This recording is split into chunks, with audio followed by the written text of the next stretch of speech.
Now, Britain's spare energy capacity could fall to a 7-year low this winter, putting us at increased risk of blackouts, especially if the weather's quite inclement. A report from National Grid has revealed emergency measures are being put in place to keep the country's lights on should demand exceed supply. Again, that rather depends on the weather. Here's a quick summary then of where our power actually comes from. Last year, 36%, the majority of our energy actually came from old King coal.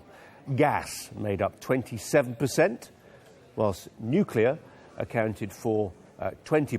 15%, just 15% at this stage, came from renewable sources, whilst imports made up 2%. So why could we see a shortage and potentially blackouts as well? Well, many of Britain's older coal, gas and oil-fired power stations have been shut down, or mothballed in recent years.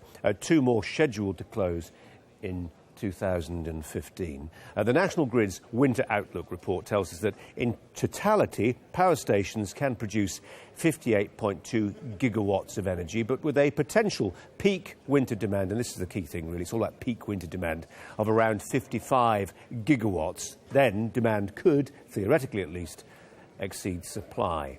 Factor in modern systems such as wind farms, which work intermittently, and then power lines being brought down by winter storms. That was a real feature last year and the year before. And blackouts could then become a genuinely real prospect. What impact then could all that have on the UK? Well, without energy to cook or heat, home life could obviously become a little less cosy. Businesses could face losses, no electricity to keep the offices and factories up and running. With no traffic or street lights on the roads, well, road safety could not be entirely enhanced, putting it mildly.